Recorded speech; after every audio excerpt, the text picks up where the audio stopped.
As a result of the decline of the post-Soviet Russian economy and defense sector, the Russian fleet today overwhelmingly relies on Soviet-built ships to carry out high-endurance tasks, with all of its largest combat ships having Soviet origins. This applies not only to the surface fleet, where post-Soviet Russia has yet to lay down a single destroyer or cruiser for its fleet, but also to a lesser extent to the submarine fleet, where the firepower of the giant Soviet Typhoon-class submarines is still unmatched. Commissioned in 1981, the Typhoon-class submarine is the largest submarine ever deployed anywhere in the world. 6 were built before the 7th was canceled after the end of the Cold War. The displacement of the Typhoon-class in submerged position is 48,000 tons, which is twice as much as the Boray-class, which also belongs to Russia and is more than 2.5 times the size of the largest Western submarine of the Ohio-class. To put its size into perspective, the largest aircraft carrier in continental Europe, the Charles de Gaulle, has a displacement of only 42,000 tons. Russian submarines of the Kilo-class, which are used more frequently and built in larger quantities, have a displacement of about 3,000 tons, which means that the Typhoon is more than 15 times larger. The Typhoon class has a length of 175 meters and uses an unusual oval-shaped hull, which is flatter than most submarines. The ship has one external strong hull, inside of which are 3 circular internal hulls, accommodating 160 crew members and spacious enough to reportedly include a swimming pool and sauna. The use of multiple separate hull compartments in particular makes the Typhoon class highly resilient against attacks, and each of them can submerge for up to 120 days at a time and to a depth of up to 400 meters. The ship's main armament consists of 20 R-39 RIF missiles, the largest intercontinental ballistic missiles ever created for submarine launch. And the Typhoon class was the only military ship large enough for their effective deployment. Each missile weighed 84 tons and carried 10 warheads. After the collapse of the Soviet Union, Russia could not afford to keep its fleet of 6 Typhoon-class ships in service, and for many years, only 1 vessel was operational. Of the remaining 5, 2 have been preserved and potentially could be restored to service in the event of war. There have been proposals to repurpose the ships for transport purposes, where they could be particularly useful due to their ability to navigate under ice, although the economic viability of such a proposal was highly questionable. Another proposed use for the ships is to convert them into tactical rather than strategic combat vessels and equip them with cruise missiles such as ZIRCON or Kalibr. It is assumed that each could deploy 200 or more missiles with such reconfiguration. This would not be unprecedented, as the U.S. Navy in particular similarly repurposed part of its ballistic missile submarines of the Ohio class, allowing each of them to deploy up to 154 long-range cruise missiles, Tomahawk. However, considering that the Typhoon class is significantly less quiet than newer Russian submarines and other means of deploying cruise missiles may be more effective, it is unlikely that the proposal to reconfigure the Typhoon-class ship will be accepted. Equipped with 200 cruise missiles each, the Typhoon-class submarine will become the most heavily armed submarine in the world, surpassing the American Ohio-class ships carrying 154 Tomahawk cruise missiles. Vice Admiral of the Russian Navy Oleg Burtsev stated, "The intention of the service is to convert 2 decommissioned ballistic missile submarines of the Typhoon class and equip each of them with 200 modern cruise missiles, with the possibility of applying similar modifications in the future to other decommissioned submarines." The ZIRCON missile is currently in the late stages of testing and will provide a projected flight range of 1,000 kilometers and the ability to hit enemy warships at speeds of 8 to 9 Mach. This faster, more accurate, and more maneuverable missile will make the Typhoon class much more effective, posing a real threat to enemy warships and allowing it to strike them at much greater distances, where it would be relatively safe from counterattacks. However, the cost of a large number of these missiles may significantly exceed the cost of many large warships. Indeed, even the Kalibr missiles, each estimated to cost $1.2 million, would be expensive to acquire in such large quantities, let alone a modern hypersonic platform, which is expected to cost many times more for a single missile. Vice Admiral Burtsev announced plans to create a Typhoon-class destroyer that will surpass all competing warships in terms of armament, including the latest surface destroyers.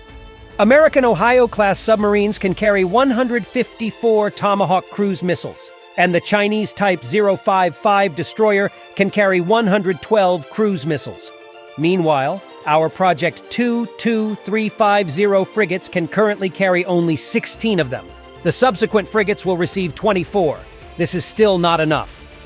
The design of the Typhoon-class submarines is one of the most impressive among all existing submarines, with 5 internal strong titanium hulls providing remarkably high damage resistance, although they may also be the most expensive Soviet or Russian ships ever built.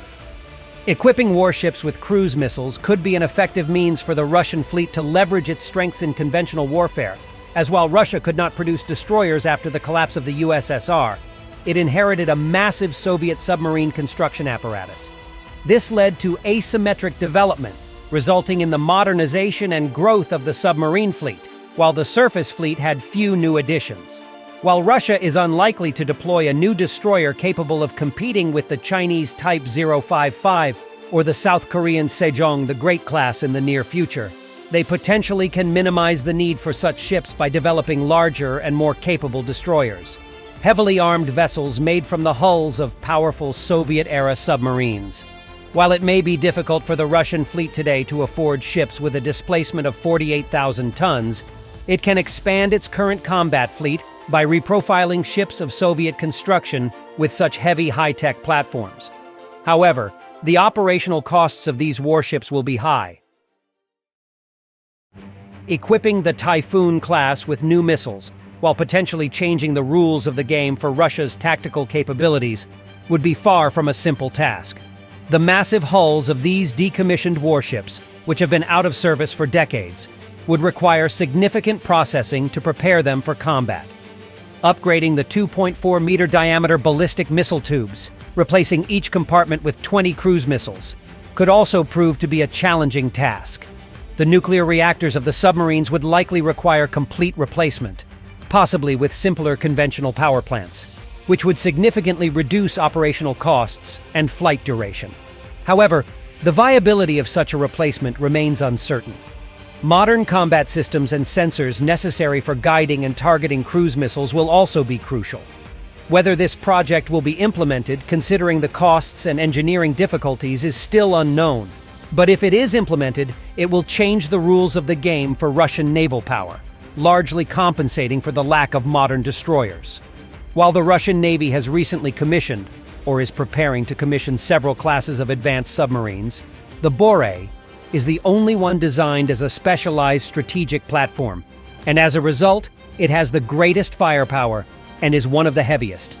It is expected that the new Bore II class ships will replace 1 Dolphin-class ship and 6 Squid-class ships, which are currently in service. These older ships were built for the Soviet fleet, but lack the advanced capabilities of the newer, less powerful, and more resilient ship. The introduction of a significant number of new ships is also intended to expand the Russian fleet of ballistic missile submarines. One very significant advantage of the Bore II submarines compared to the original Bore-class submarine is that they were built from the beginning for a specific purpose, while the older versions were built by combining sections of the Akula and Oscar-class submarines. It is expected that the new version will have a longer service life, require less maintenance, and be significantly more resilient and quiet. The new ships are also equipped with 4 additional missile launchers, giving a total of 16 intercontinental ballistic missiles, each carrying 6 to 10 nuclear warheads. This means that each submarine can carry up to 160 nuclear warheads, enough to destroy several medium-sized countries in a single salvo.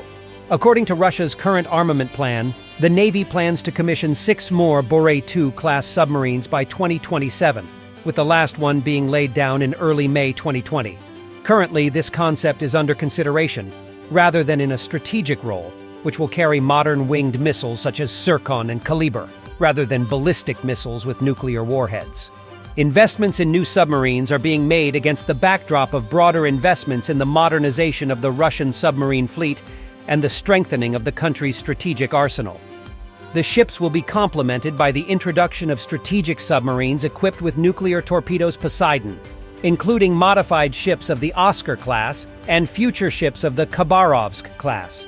The Khabarovsk class is based on a design similar to the Borai class, but significantly smaller, as it does not require large ballistic missiles, instead using smaller nuclear torpedoes as its main armament. Currently, 4 such ships have been ordered. That's all for today. Thank you for watching until the end. Subscribe to our channel and see you next time.